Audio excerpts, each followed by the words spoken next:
नमस्कार दोस्तों, RRC GK education current affairs में आप लोगों का स्वागत है। आज हो गया 8 अक्टूबर 2024।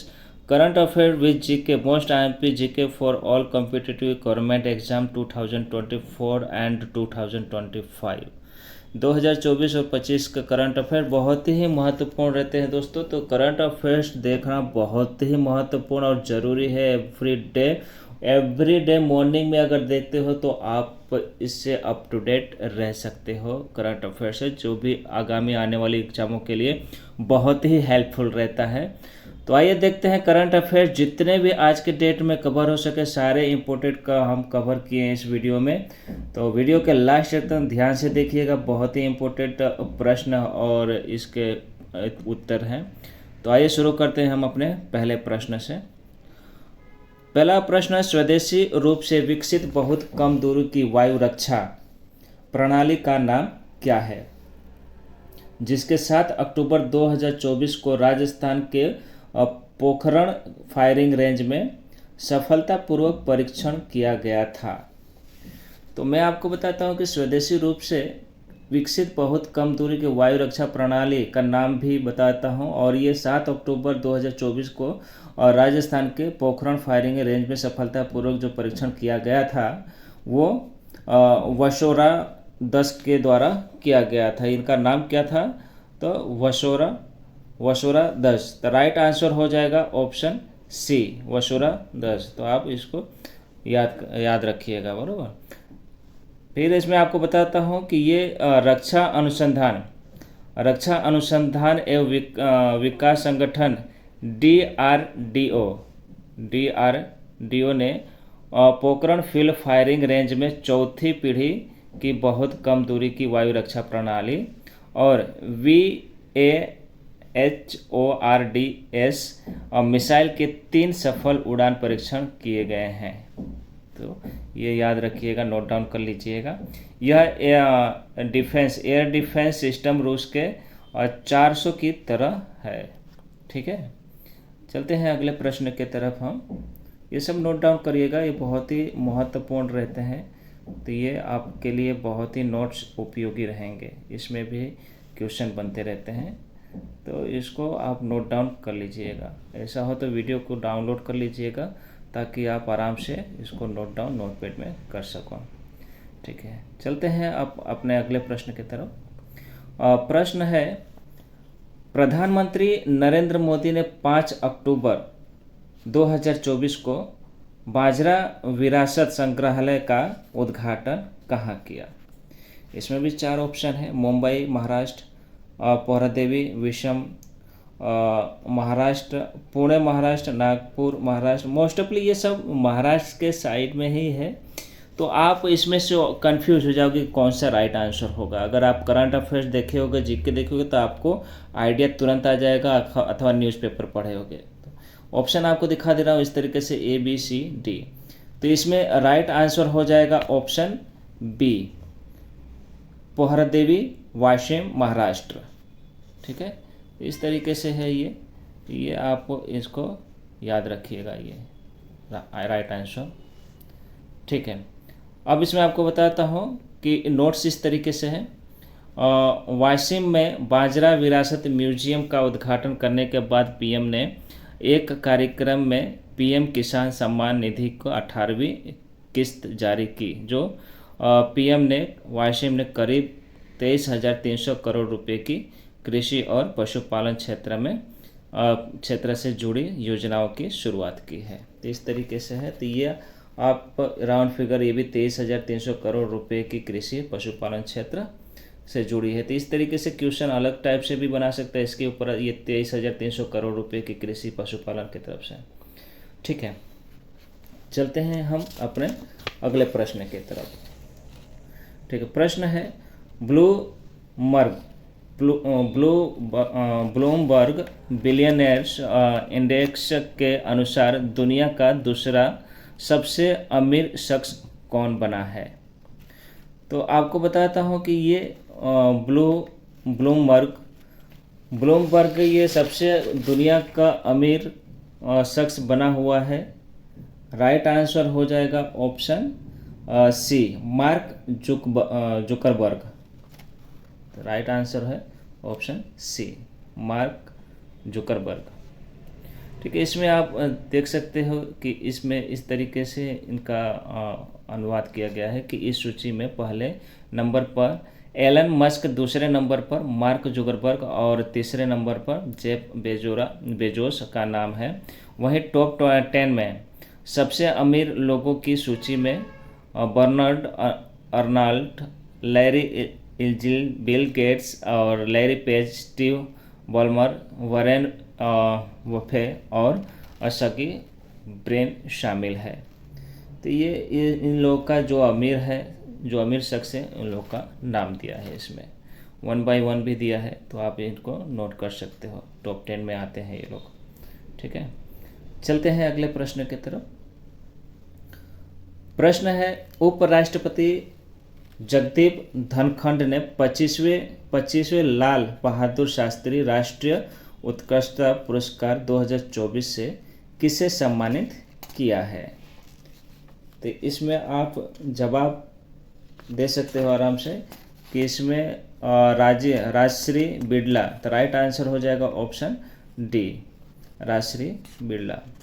इसमें आपको नोट्स बताता हूँ कि नोट्स इसमें रहेगा, उपराष्ट्रपति जी जगदीप धनखड़ 1 अक्टूबर 2024 को नई दिल्ली स्थित उपराष्ट्रपति एलवेन में प्रतिष्ठित परोपकारी श्रीमती राजश्री बिड़ला को 25वां लाल बहादुर शास्त्री राष्ट्रीय पुरस्कार 2024 प्रदान किए। ठीक है, चलते हैं अगले प्रश्न की तरफ। हमारा प्रश्न है इस तरीके से कि किस राज्य की पारंपरिक चावल से बनी बियर और 8 पारंपरिक उत्पादों को जीआई टैग का दर्जा मिला है? तो इसमें आपको ऑप्शन बताता हूँ कि असम, हिमाचल प्रदेश की, त्रिपुरा की, उत्तराखंड। तो इसमें आप बताइए राइट आंसर कौन हो सकता है? चावल का जो बियर है, 8 पारंपरिक उत्पादों को जीआई टैग मिला है। मेरे हिसाब से राइट आंसर हो जाएगा ऑप्शन ए। चलो ठीक है, देख लेते हैं राइट आंसर क्या है। आपको बताता हूँ कि राइट आंसर असम है, ऑप्शन ए। यस, बिल्कुल करेक्ट आंसर है। ठीक है, इसमें आपको मैं बताता हूँ कि चेन्नई स्थित भौगोलिक संकेत राष्ट्रीय रजिस्ट्री ने असम क्षेत्र के 8 उत्पादों को जीआई टैग प्रदान किया है, जिनमें पारंपरिक खाद्य पदार्थ और चावल से बनी बियर की कई अनूठी किस्में में शामिल है। अगले प्रश्न की तरफ चलते हैं। नेक्स्ट क्वेश्चन है हमारा, भारतीय डाक विभाग ने किस कंपनी के साथ लॉजिस्टिक्स सहयोग बढ़ाने के लिए ऐतिहासिक समझौता ज्ञापन पर हस्ताक्षर किए हैं? हस्ताक्षर कौन से ज्ञापन पे किए हैं? तो आपको मैं बताता हूँ कि राइट आंसर हो जाएगा ऑप्शन बी, ये जो है बी, अमेजन। ठीक है, इसमें आपको बताता हूँ कि नोट्स हैं, भारत में लॉजिस्टिक और ई कॉमर्स का सशक्त करने का उद्देश्य से एक महत्वपूर्ण घटनाक्रम में संचार मंत्रालय के और मजबूत करने के लिए एक समझौता ज्ञापन MOU पर हस्ताक्षर किए हैं। ठीक है, अगला प्रश्न है हमारा, आगामी भारतीय अंतर्राष्ट्रीय विज्ञान महोत्सव 2024 कहाँ आयोजित किया जाएगा? आगामी माने आने वाली अभी भारतीय अंतर्राष्ट्रीय विज्ञान महोत्सव कहाँ आयोजित किया जाएगा? तो आप बताइए इसमें क्या आंसर हो जाएगा? गांधीनगर, चेन्नई, गुवाहाटी या बेंगलुरु? तो ठीक है, आपको बताता हूँ कि इसमें से गुवाहाटी ही राइट आंसर हो जाएगा, ऑप्शन सी, गुवाहाटी। ठीक है, ये राइट आंसर है। 30 नवंबर से 30 दिसंबर 2024 तक IIT गुवाहाटी में आयोजित होने वाला यह महोत्सव पूर्वोत्तर के प्रति सरकार के प्रतिबद्धता और प्रमाण है और प्रधानमंत्री नरेंद्र मोदी के इस क्षेत्र पर भारत की विकास गाथा में एक प्रमुख खिलाड़ी के रूप में ध्यान के केंद्रित करने के साथ मेल खाता है। अगला प्रश्न की तरफ चलते हैं। प्रश्न है, कांग्रेस उम्मीदवार और ओलंपिक पहलवान विनेश फोगाट हरियाणा की किस सीट से चुनाव मैदान में है? तो मैं आपको बताता हूं कि ये जो विनेश फोगाट है कांग्रेस से ये जो अभी फिलहाल में जुड़े हैं कांग्रेस उम्मीदवार में, तो राइट आंसर हो जाएगा ऑप्शन बी, जुलाना से है। ये रहा राइट आंसर बी, जुलाना। ठीक है, इसमें आपको बता कि भारतीय पहलवान विनेश फोगाट को लेकर के ऐलान हो गया है कि वह हरियाणा विधानसभा चुनाव में किस इस सीट से चुनाव लड़ेगी। तो ये है जुलाना से वो लड़ने वाले हैं विनेश फोगाट, हरियाणा की रहने वाली हैं। अगले प्रश्न की तरफ चलते हैं। हिजबुल्लाह के पॉलिटिकल विंग के हेड का क्या नाम है जो संगठन का नया चीफ हो सकता है? तो इसमें हो जाएगा राइट आंसर ऑप्शन सी। अब इसमें बताता हूँ कि इनका नाम है Ibrahim Amin al Sayyed. Right answer है option C. Hashem Safieddine Israel हमलों से बातचीत फिर रहा है। यह हिजबुल्लाह के राजनीतिक मामलों को देखता आया है। ठीक है, चलते हैं अगले क्वेश्चन की तरफ।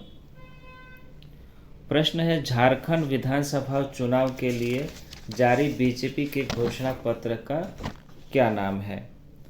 तो झारखंड इसमें राइट आंसर हो जाएगा पंचप्रण है। तो राइट आंसर हो जाएगा ऑप्शन पंचप्रण बी, ऑप्शन बी। ठीक है, अब इसमें आपको बताता हूँ कि ये जो पंचप्रण है ये फिलहाल में नेक्स्ट क्वेश्चन है।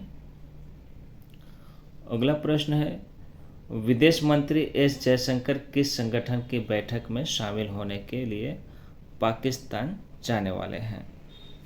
तो मैं बताता हूँ कि शंघाई सहयोग संगठन के बैठक में शामिल होने के लिए पाकिस्तान जाने वाले हैं ये। राइट आंसर हो जाएगा ऑप्शन ए। ठीक है, अब बताते हो इसमें कि ये भारतीय विदेश मंत्री एस जयशंकर 15 से 16 अक्टूबर को पाकिस्तान दौरे पर जाने वाले हैं। वह यहाँ शंघाई सहयोग संगठन SCO की बैठक में भारतीय प्रतिनिधिमंडल का नेतृत्व करेंगे। ठीक है, तो आज का सेशन कैसा रहा जरूर से बताइएगा कमेंट्स में। वीडियो को लाइक और शेयर सब्सक्राइब जरूर करिएगा, नए हो तो सब्सक्राइब कर लीजिए ताकि ऐसे ही आपको अप टू डेट मिलता रहे करंट अफेयर, और ताकि आप अपनी परीक्षा की मजबूती बांध सको। तो मिलते हैं नेक्स्ट वीडियो में। जय हिंद, जय भारत।